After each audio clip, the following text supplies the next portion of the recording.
left, right. So if you're listening to us, you either love us or you're really concerned with what's going on in the Ukraine. This entire episode is about what's going on in the Ukraine, our perspective. As a couple of guys in our 30s, we haven't really experienced this Cold War type situation. Not saying we're there yet, but it is reminiscent of what we know from our personal histories of what we heard the Cold War era was like. So we're sharing our perspectives. We're trying to break down as much as we know at this time, and we're going to see how things unfold. But listen out to the episode, especially if you're concerned with what's going on in the Ukraine and you want some people to relate with. So see you guys on the other end. Enjoy. This is SipTalk. Grab a drink and enjoy. Press this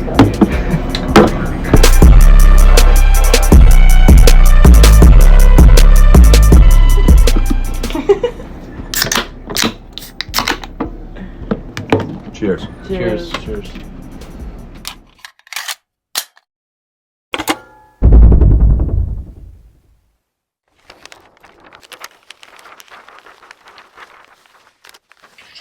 All right, we are live. Welcome to Sip Talk, episode 170. My name is Justin DiGiulio, out of my basement in New Jersey, joined by James, the Boswell out of Charleston, South Carolina. James is a philosopher, a professional referee, a professional bartender, and most exciting of all, an accountant. James, nice to have you on. Good to be here. Bit of a frustrating day on the accounting side. Sounds riveting. Well, to make a boring story shorter, like, I've got a payroll company that I asked to do something.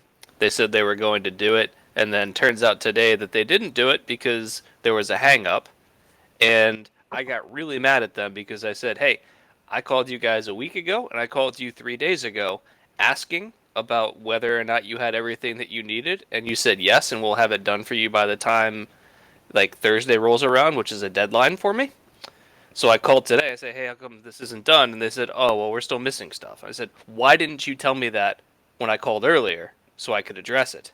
Well, that's the business world, man. That's the real world. That's dealing with incompetent people. That's how it goes. So I know we started on an exciting note, because that is very exciting. I just get really mad when I rely on somebody else to do something for me and then they don't do it. Yeah, I know. I'm very familiar with that feeling. I think we're not the only ones. Infinitely annoying. But I want to get into it. I don't want to hold back. And we could talk about some motorcycle stuff in a little bit. But I heard about last night what happened in the Ukraine. Russia started to invade, and I didn't think much of it today. I didn't listen to the news this morning, and then I saw this video on social media of Putin speaking, and apparently, what he was saying was, if you try to stop us, we're just gonna blow you away, basically. Did you see this video clip? No, I haven't seen the video clip, but I have seen the quote that you're referencing, and it seems like it's a not very veiled threat of nuclear war if the West intervenes. That's exactly how I read it, and it's fucking terrifying. It's Yeah. I can't find the quote exactly, but It's saying, like, do not try and stop us or you will face consequences like you have never seen before. yeah, which basically implies to me nuclear threat. And when I heard this, I was in Midtown Manhattan, and I remember being a kid through 9/11, living in upstate New York, being like, oh, I'm so glad I live in the middle of nowhere in upstate New York. This is a target for no one, and it's basically nowhere. If anything was to happen, the closest thing would be New York City, and that's very far away, a couple hundred miles away. So, sitting in Midtown Manhattan, I got uncomfortable, man. I got, I didn't expect anything imminently to happen, but I just thought to myself, like, the United States, if we're going to bomb somewhere, it's going to be a power plant 1,500 miles from St. Petersburg, right? Like we're gonna send a bomb to send a signal somewhere in Russia. Russia is not. I don't. I think that they might do something huge just to say to everybody else, "Don't fuck with me." And I Hmm. don't see the United States making counter maneuvers, and just lighting up Russia, just because I don't think that the United States would want to send a signal creating a first nuclear world war, and effectively World War III. I think that there, I've read a number of stories that show a general lack of respect that the Russians have for human life. One example was there was a hostage situation in a theater. Um, and so what the Russian equivalent of a SWAT team did was they pumped the entire theater full of aerosolized fentanyl. Okay. So, like seriously, you can look this up. It was fentanyl that they pumped it full of, and Okay. that basically incapacitated everybody in the theater, which includes the hostages. And something like 235 people died, and they were able to retake the theater because they basically poisoned the entire place to death. But like, if you if you are trying to rob a bank or something in Russia and you decide to take hostages, like the SWAT team is going to come in and they're going to shoot at everybody. So it's not good news if you're a hostage in any situation, but it's especially bad news if you're a hostage in Russia because you're just as likely to get shot as the bad guys because the special forces are going to come in and they don't care. Um, And so that I think that attitude extends beyond small scale examples like that. well, those who are watching us, whether it's TikTok or Instagram, if you join on Instagram or Facebook or YouTube or even Twitter, we can see your comments. If you're on TikTok, unfortunately, we can't see your comments, but we do want your opinion about Russia and about the Ukraine. This is pretty wild stuff, and we're talking pretty active combat. I saw some videos today, and the thing about videos is I'm actually super skeptical. Somebody I was on the phone with earlier told me that they saw videos, and I said, "Yeah, I think I saw the same videos." But he was saying, "Hey, this happened today," and I said, "Sure, I saw the same videos." But I always ask myself, just because you're seeing a video posted on Twitter of missiles coming in, it doesn't mean necessarily that it was this morning in the Ukraine. People repost kind of traumatic videos and war videos and say it's happening right now. Not always the case. Always check the source. But I did see videos of somebody hearing a plane aiming their cell phone out the window, and then all of a sudden you just see the missiles coming towards them, and it looks like they hit maybe 25 yards, 50 yards away from them, and it looked scary close. You could hear the explosions. It was pretty scary shit, man. No, this is a full out war, and the thing that I I've got a lot to say about this, All right, but good, good. the the first thought that I had was that the current president of Ukraine seems to me, in my limited research, to be the kind of leader that the West should really be supporting. He is anti-corruption, and not just in words, but he has actually achieved quite a bit in his country in terms of fighting institutionalized corruption. He's invested a lot in infrastructure and education and seems to truly value the democratic process and in Western democratic ideals. He seems like an honest person that truly cares for the good of his nation.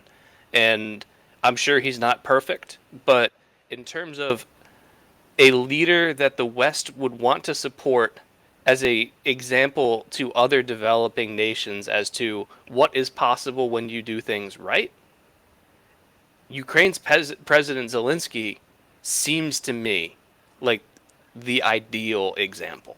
Well, I've had a lot of thought over the last week and a half, maybe longer, about how much meddling Russia has done into other countries' elections and things like this, that you have to wonder how long they've been up to this and who the people in power around them are.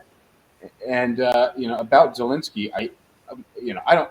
It sounds to me like he's not on the side of Russia, obviously, nor he wants to be so much of a pushover. But I was thinking, what happens? What's he doing now? Because I haven't heard much from him today, and I haven't listened to too much of the news today.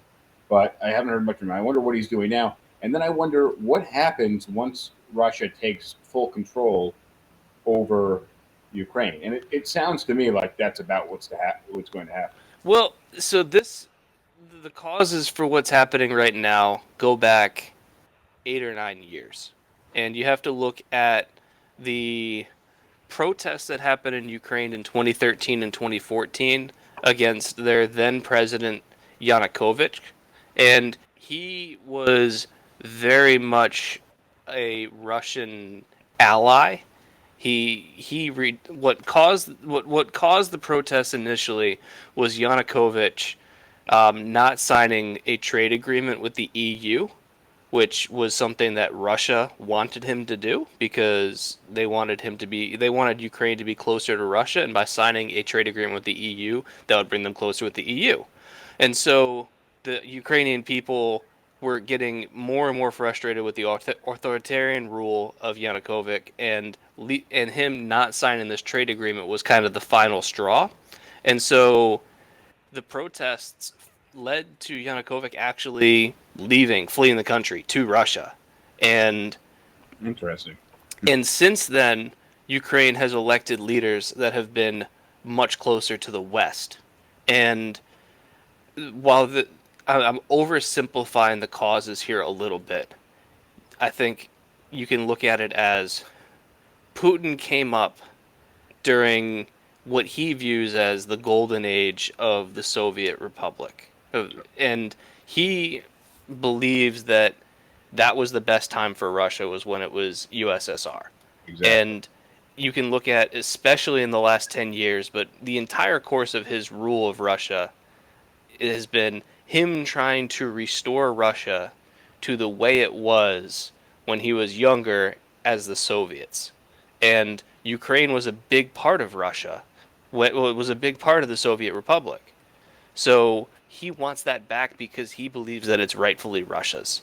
And if he can't have that back, then he at least wants to have a government that is a puppet dictatorship controlled by Russia in a similar fashion to the way Belarus is operated right now. And so he wants to oust Zelensky because Zelensky is allies with the West. And Zelensky won't do what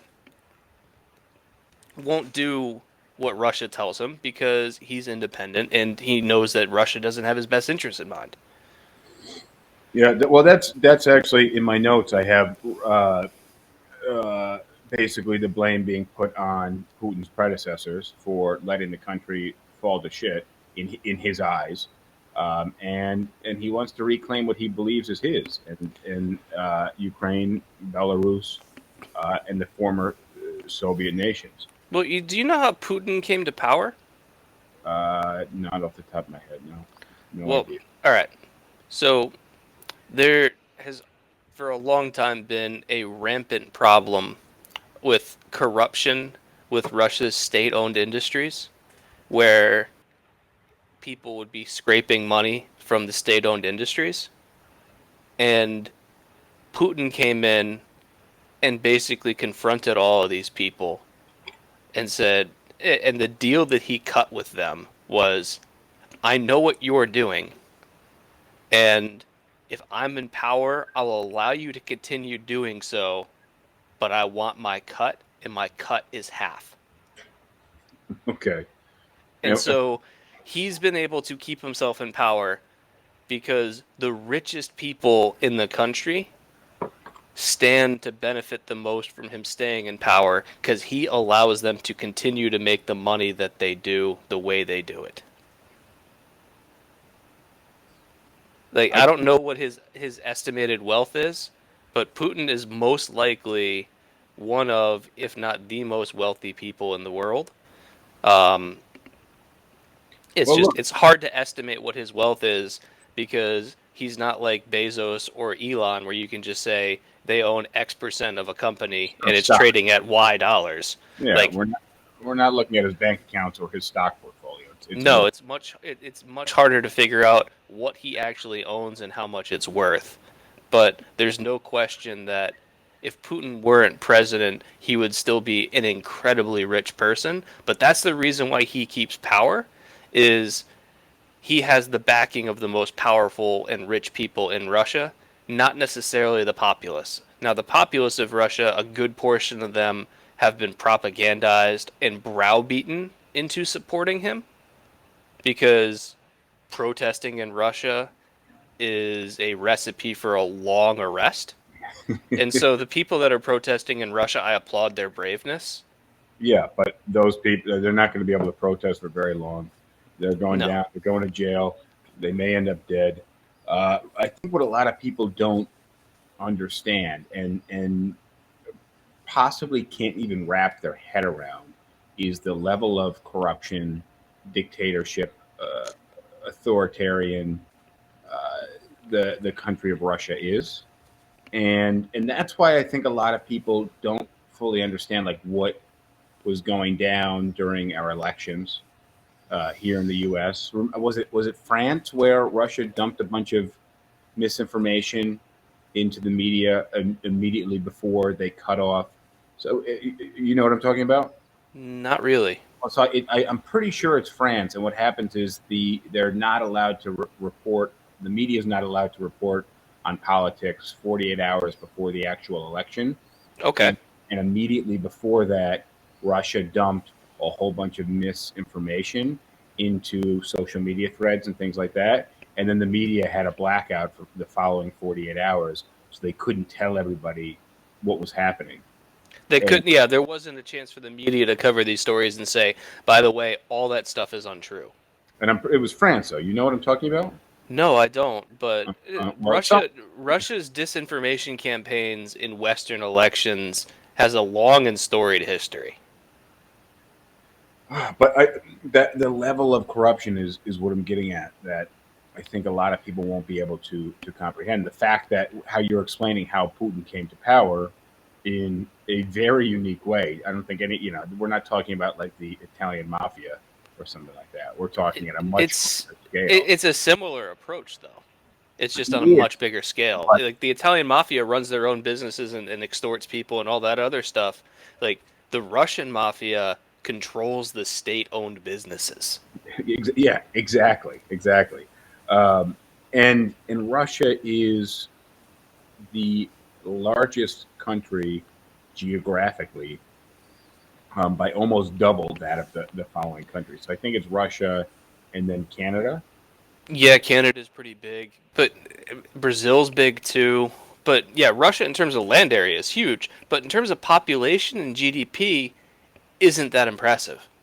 Well, I know they're like nearly double the size of the next following country, which would be Canada, which a lot of people fully under. It can't people don't understand Canada is the second largest country. So then, like, if people think of geographically large countries, they're probably thinking China.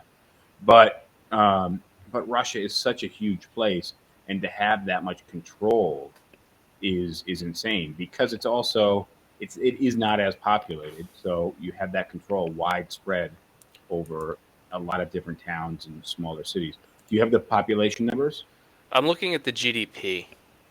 Well, the population is one of my thoughts just when it comes to army. When it comes to manpower in Population of Russia is 144 million. so less than half of the United States. Yes. Wow. Okay, the United States is about a third of the no. No, United States is about 330 to 350. No, I mean the geographically. Yeah, I thought we were 360, but I'll buy the Oh, you 350. want to do geographic like square miles? Yeah, Um, I think the United States is like so Russia is 6.6 square miles. United States is 3.8. Okay. Oh, yeah, I was thinking 3 something for the U.S. Yeah, So United States and China are almost the same, 3.9, 3.79 and 3.70. So yeah, it goes Russia, Canada, China. U.S., Brazil. Yeah, I'm getting different. I guess there's going to be some differences in terms of how things are measured. Well, yeah, and probably like what is measured, especially when it Yeah, comes like to China. because one I saw United States ahead of China, another I'm seeing China ahead of the United States, but they're both pretty close. So yeah, like Russia's huge in terms of its actual land area, but like if you compare the 1.4 trillion GDP, let me look and like compare, like say what else that's close to. Well, I want to talk about sanctions in a little bit too, because when it comes to GDP and it comes to how the rest of the world is dealing with what Russia's doing, I'm curious if it's going to have that much of an impact on Russia, because I feel like the majority of Europe is dependent on Russian oil. The farther east you go, the more dependent they are. Yeah, well, that would make sense. But where is Western Europe getting, like the UK, for example? Where do they get most of their oil? And any idea? Middle East, Northern Africa, Hmm. and all. Oh, actually, I'm sorry. Like also the North Sea. Like there's a ton of oil production between Scotland and Norway. No. Okay. Interesting. Yeah, I Yeah, guess. there's tons of oil rigs in like the North Sea between like the UK and the Scandinavian countries. So let's back up a little bit though. So when we talked about this the other day, and like 2 or 3 episodes ago, um, that the Ukraine is not part of NATO. No, they want to be, They'd like to be, and you can sure see why. as would several other former Soviet countries. They want to be part of NATO, and Russia is doing everything they can to not allow that to happen.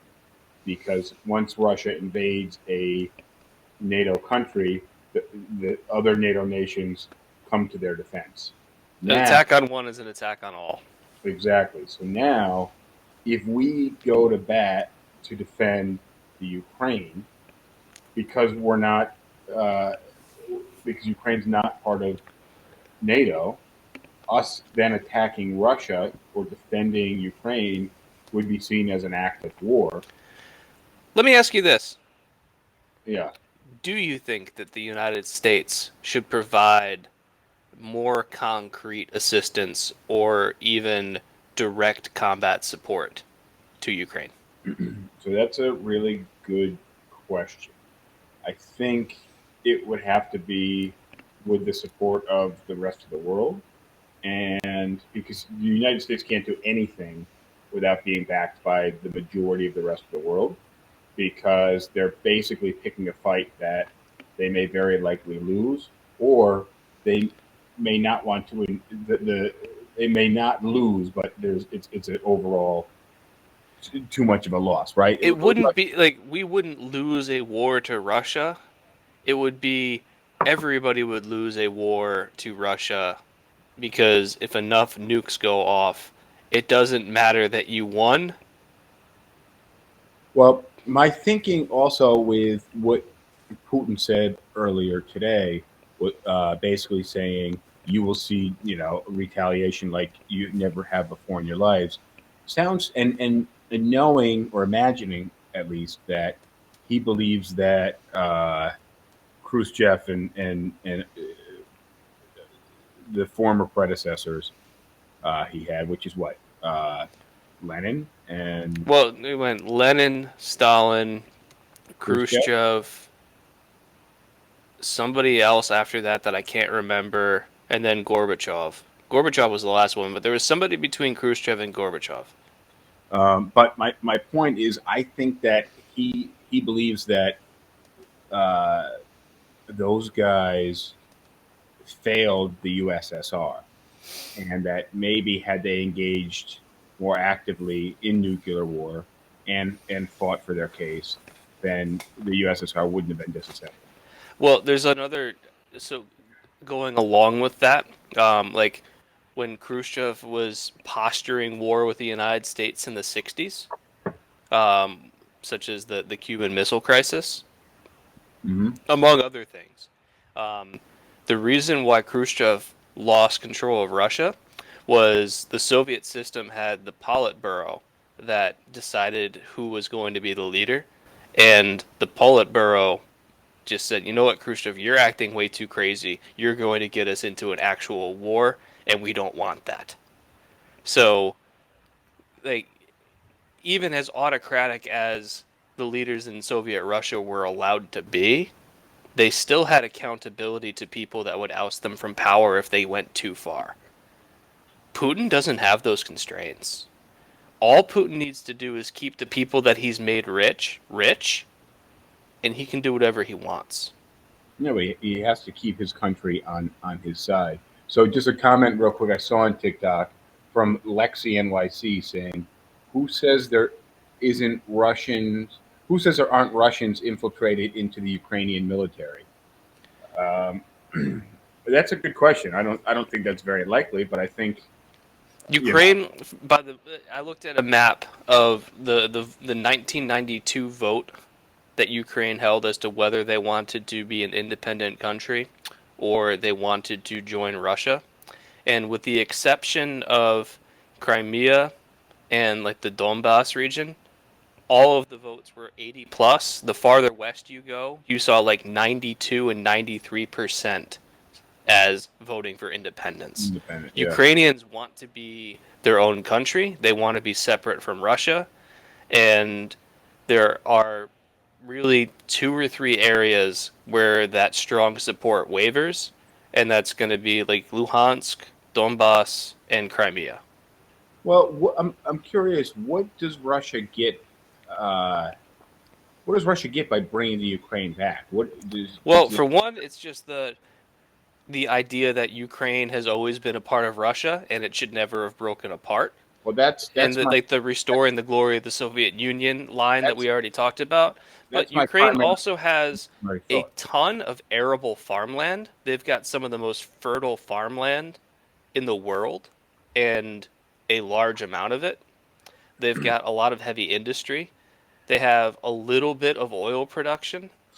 And the reason why Putin took Crimea is because they have port access to the Black Sea.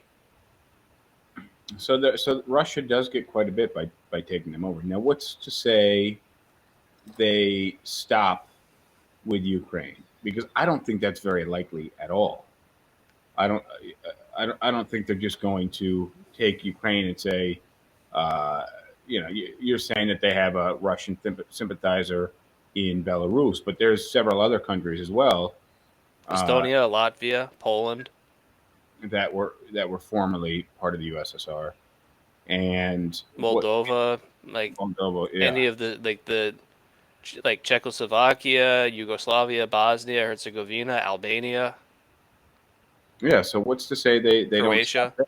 And what are these countries going to do to fight back without just risk being destroyed and brought to Right. ruin? And so you have to look at it as this is the West's chance to stand up and say these flagrant violations of international law and this aggression against an innocent country will not stand. Now, the question of whether the sanctions that the United States and the EU have imposed and will impose are going to work, perhaps we need to give it a little bit of time. The problem with that approach is that it every like assume that the sanctions work after a month. Well, that's a month that the Russian military is in Ukraine killing people. But the sanctions are. Do you read what the sanctions are? Are you familiar with them? You heard them today?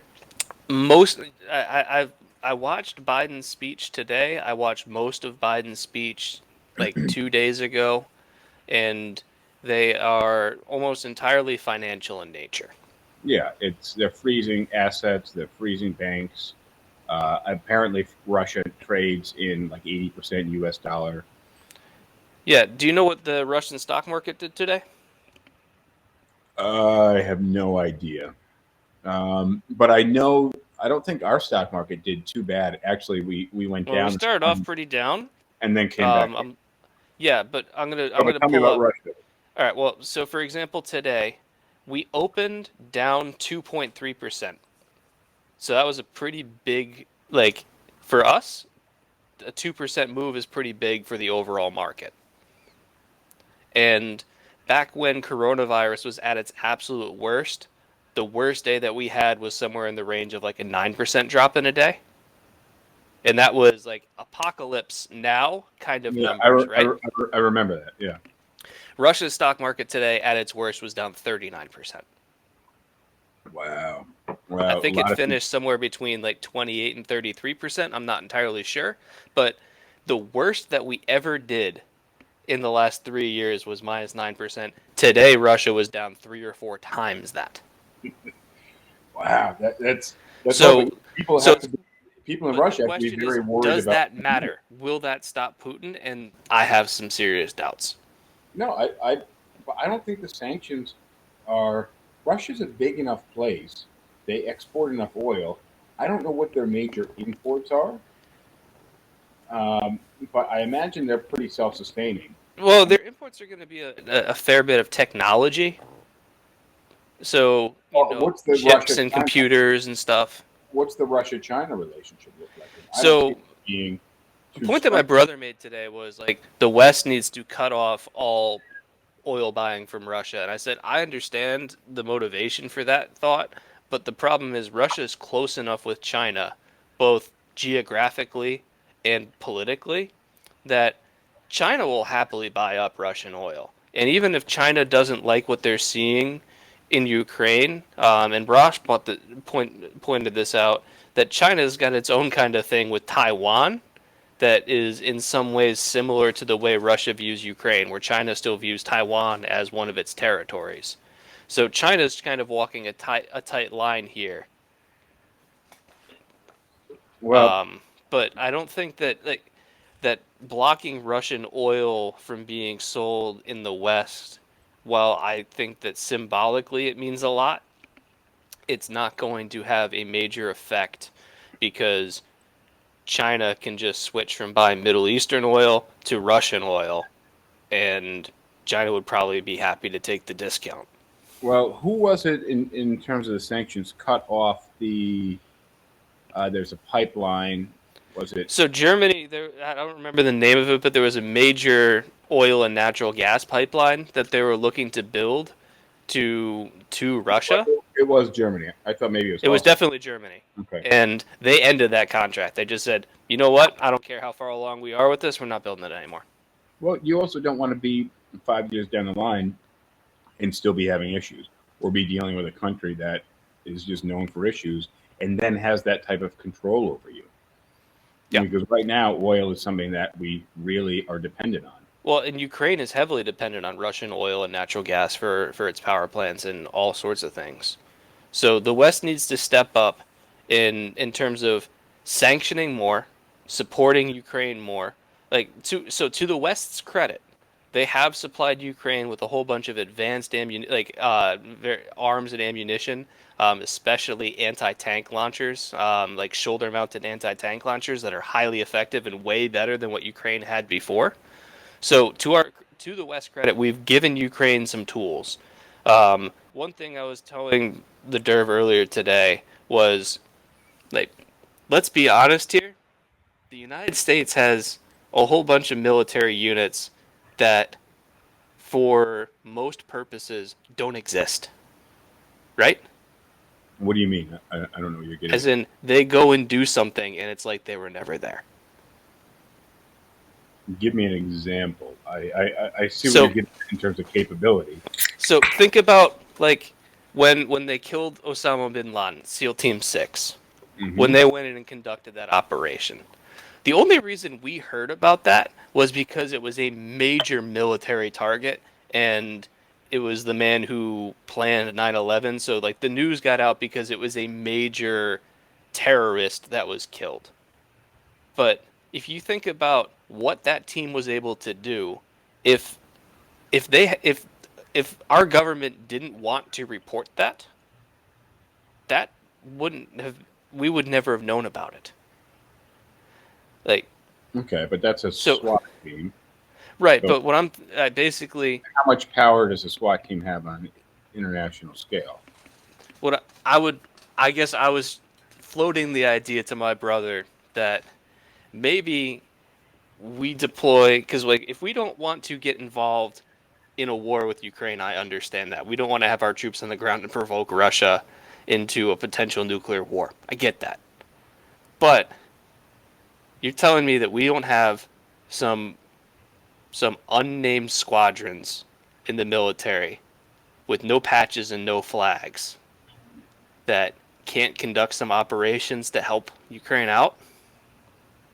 In what way? And that's what I'm getting at. In what way? I see what you're saying, but what are they going to go in and just go slit Putin's throat or something? Just No, no, no, no. I'm taking a talking crap. about in Ukraine. I'm not saying in Russia. I'm saying in Ukraine provide all sorts of clandestine operations to hobble the Russian invasion.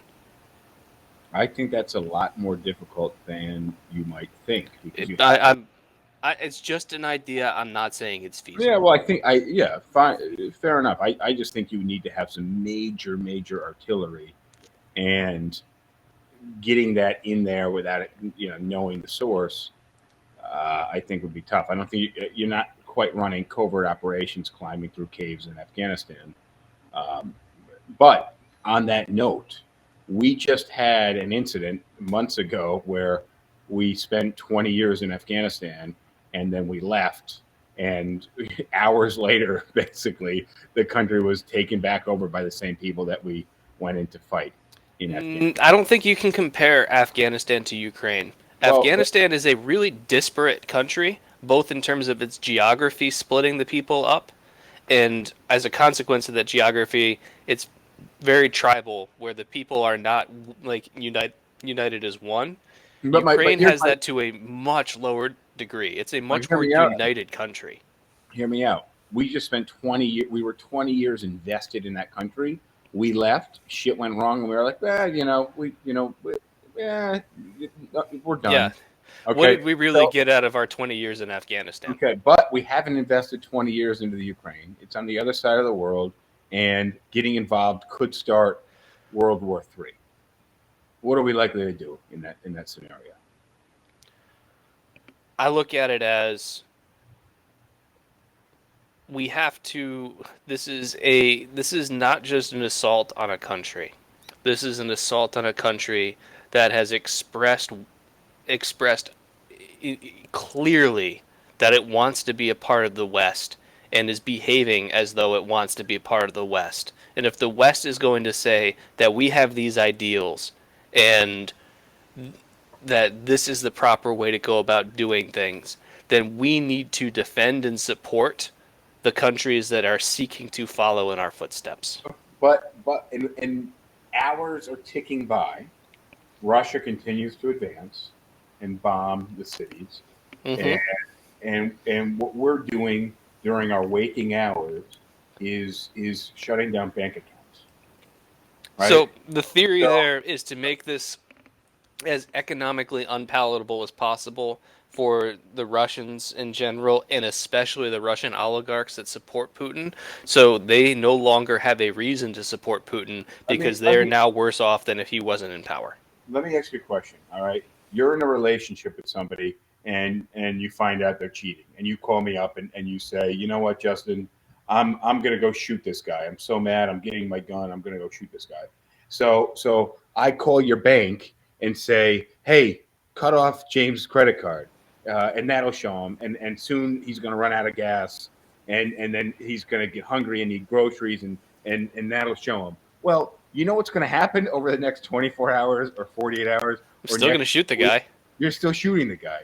So now you've shot the guy, and now you got the police after you, and now you're short on cash. Okay, but it still happened, man. It still happened. So yeah, in the law. But I think what we're doing with these sanctions, yeah, have a real long run effect. But what happens once Russia fully dominates the fuck out of Ukraine, and then they're low on funds, right? Like, and Right, then and that's a valid criticism of the approach of using sanctions is that they don't act fast enough and they don't act strong enough to deter what is clearly happening right now. And so the question is, if we want to stop Russia from doing what they're doing and sanctions aren't working, what else can we do? it's just this level of apathy and kind of disbelief and just inability to get on the same page. I think that is really setting the United States back Well, in terms of world dominance. Like look at Iran and North Korea when it comes to nuclear programs and stuff like that. We are still, because we fucked with them 13 years ago when they were working on, Iran was working on Iraq, Iran, no, Iraq, Iran. Iran. Yeah, that's what I thought. When they were working on developing their nuclear power, we fucked with them 13 years ago, and we're still saying, well, they're no threat. They're not getting any further, but they fucking are, and they have underground facilities and all this shit that we have no Well, no you know idea what? what's going on. As far as Iran developing a nuclear weapon, they they legitimately gave up on that on that course when they signed on to the agreement in 2015 that Obama helped pioneer with France and Germany and England, and it was when Trump pulled out of that agreement that Iran said, okay, if you guys are going to pull out, then we're going to start developing nuclear weapons again, since apparently, like, you bailed on this contract, we're free. So Iran was actually playing by the rules until somebody decided to pull out of the agreement. I don't believe that though. I believe they're still doing all this shit underground that we would have no idea about. And yes, There's no proof for that. no, there's no proof, but just knowing how All you're the inspections by people who were trained in finding these kinds of things came back clean. Everyone said, yeah, they're cooperating. They're hey, abiding by their end of the deal. let me ask you a question. You ever worked for a restaurant? Yeah. Yeah, I know you. You ever worked in the kitchen? I've You've been never worked at back of house, but I've you've been in been the in kitchen. kitchens plenty of times. So look, if the health inspectors just show up and do a check, they're probably not getting a great rating. If the health inspectors give you notice and you clean all the shit up beforehand, you're going to get a much better rating than had they just turned up. So So, the agreement was that the inspectors didn't have to give Iran notice. well,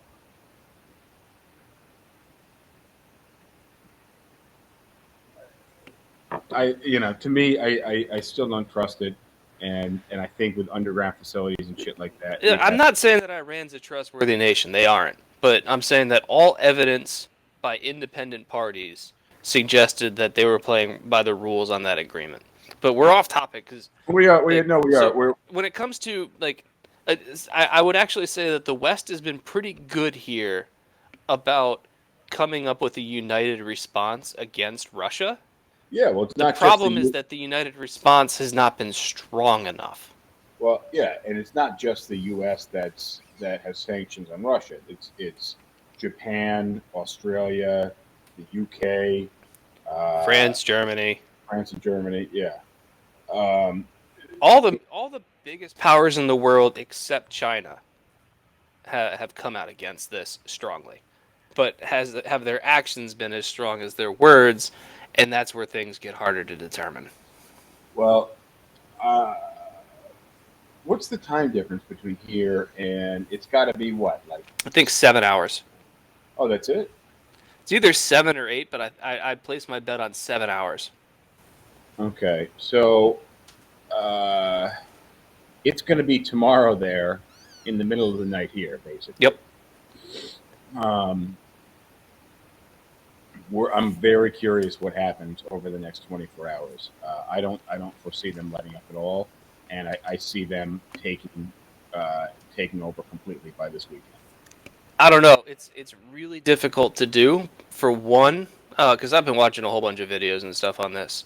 Like they chose a rather poor time to invade, in that it is late winter and early spring, and it's been relatively warm.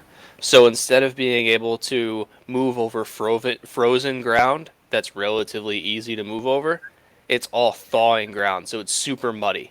So they're being bogged down by land conditions, And there's a natural edge to defenders against attackers, both in terms of local knowledge of positioning and just tactics, but also defenders are just more motivated than attackers. Yeah, well, that's what I was going to add to what you were just saying, is that the defenders are fighting for their lives and for their relatives' lives, whereas the attackers are just kind of doing what they're told.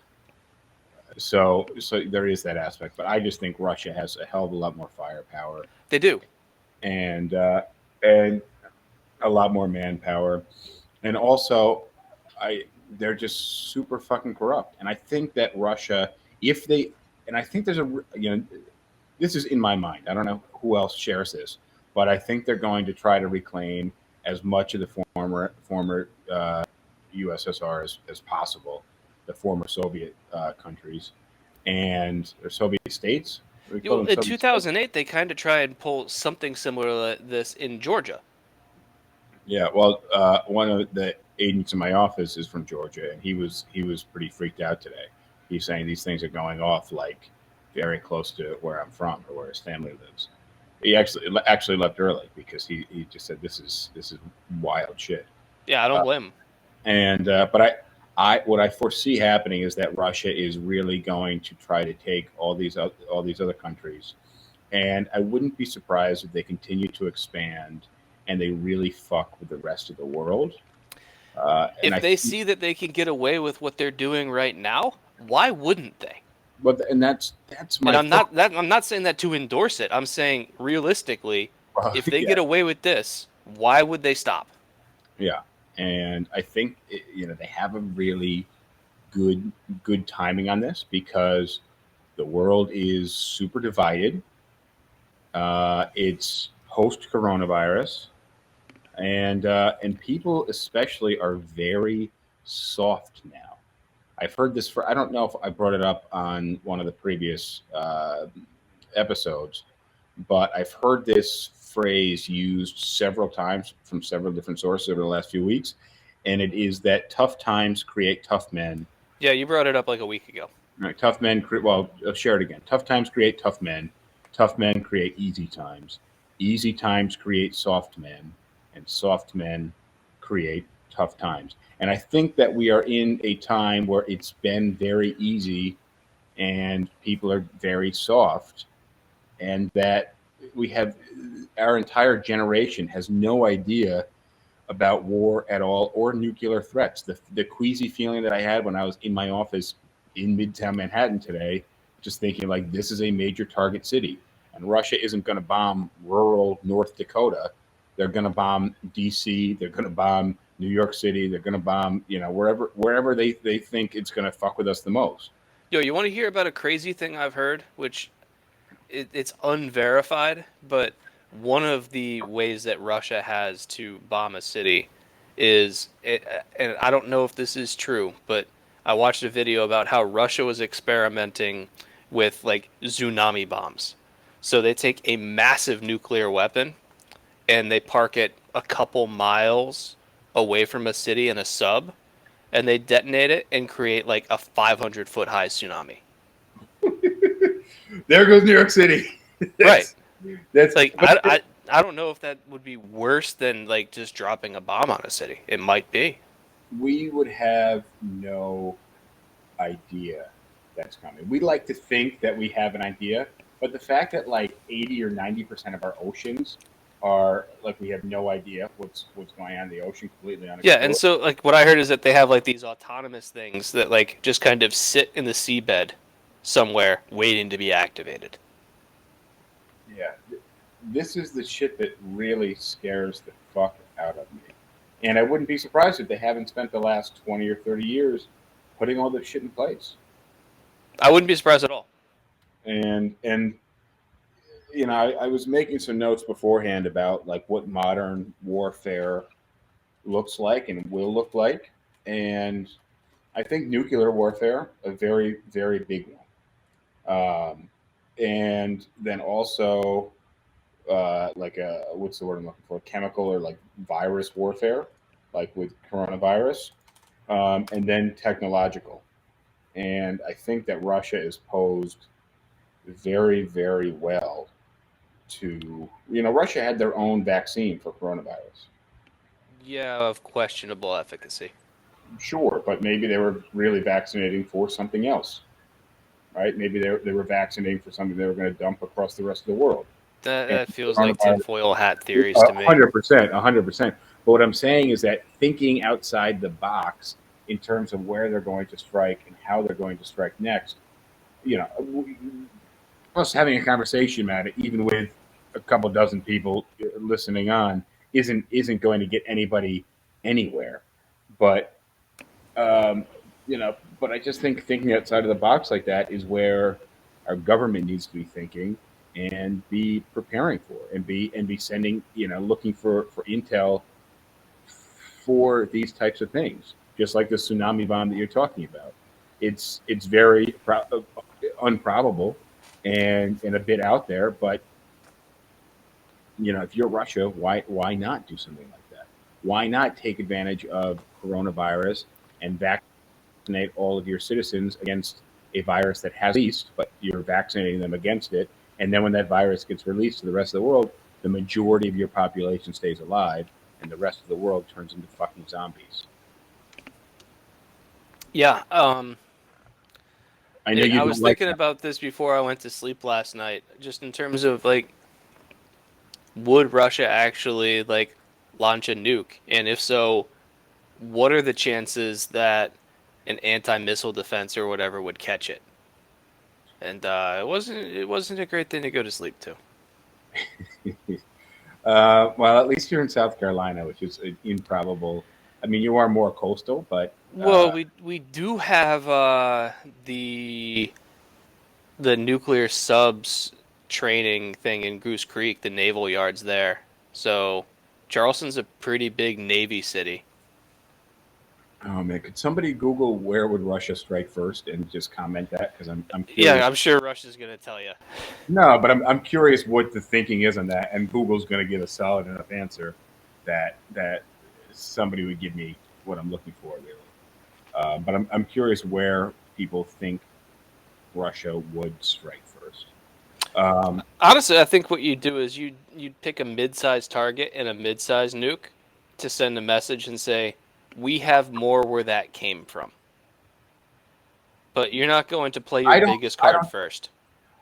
I think there's a good chance Russia would do that. I think there's a good chance Russia would make not a. What I said was the United States would bomb an electrical plant in 1,500 miles away from Yeah, Moscow, we would probably try and pick tactical places that aren't going to hit a lot of civilians. and I think Russia would not. Russia would actually just knock out New York City or knock out Washington D.C. I don't And think they would go for New York City or DC first. I think that eventually they would, but I think they would try and send a message and pick a smaller target first to say, "Hey, you see what we just did in Fort Lauderdale?" there's a comment right here that just says uh, uh, they'd hit Florida first because they hate fun and they hate Disney World. Yeah. So, So they would hit someplace like Fort Lauderdale and say, "We were able to do that. How much do you like New York City?" but at that point, we're geared and ready for the next attack, Yeah, it right? doesn't matter. Like they have so many nukes that even if we're like, let's just assume that our anti-missile capabilities are 90%. If you shoot 100 nukes, that still means 10 get by. Yeah. Well, and but also what we talked about before, the United States is 4 times as densely populated than Russia is.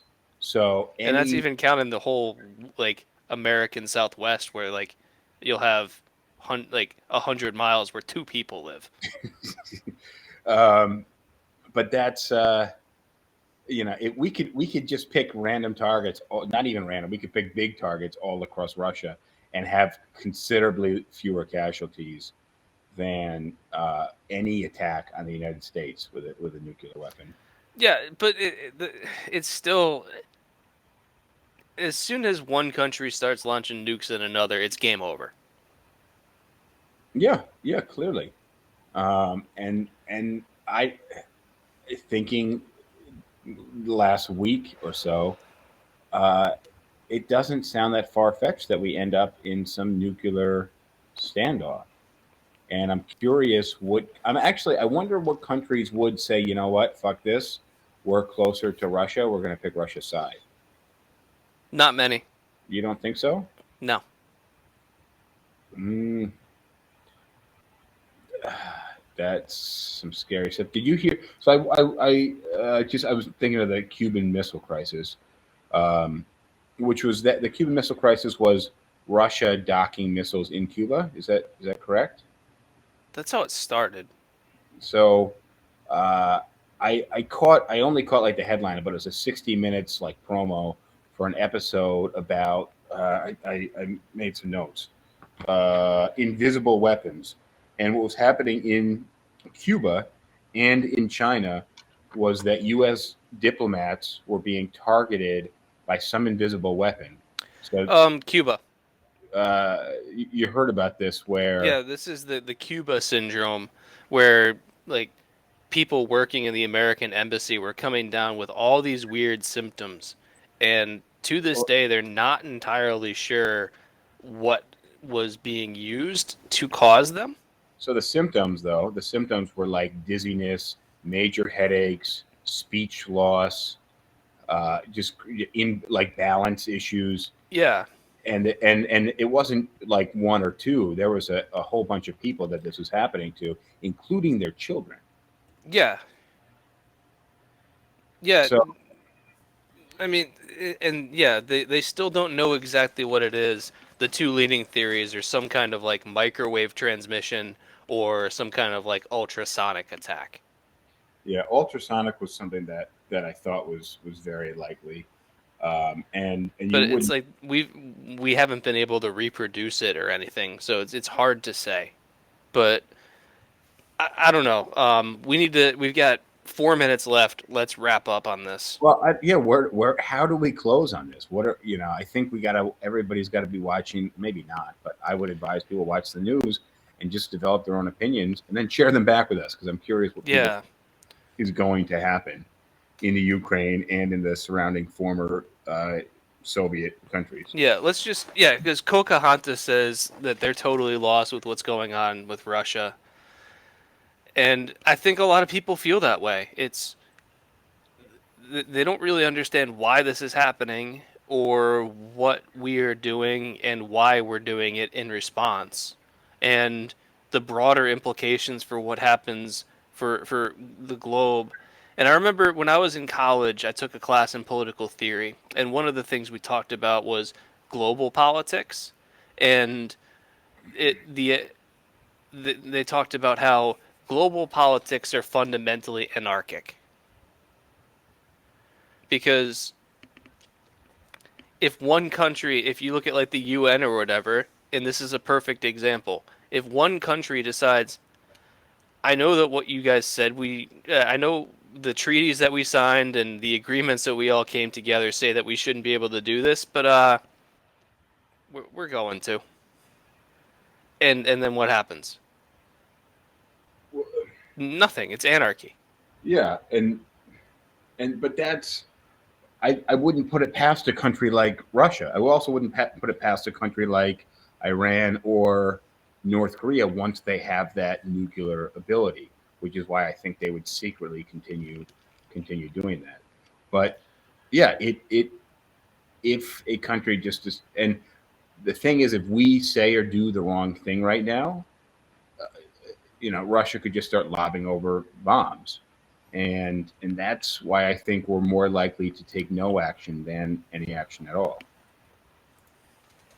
To respond to John Brindis, the teacher for my political theory class was a Dr. Acarius Kelly, a German woman who was super smart. Well, if she was German, she must be smart. Uh, oh man, I don't even know. I don't know. I'm a bit shook, and honestly, in the last minute and a half, uh, I'm worried about going into the office tomorrow. I don't know. I'm just really freaked out, and I don't. Nothing's going to happen to us as long as like I the, just the get, benefit to you know, our nation's approach is that it puts us at very little risk for Russian retaliation. The drawback of our approach is that we're not offering enough support to Ukraine.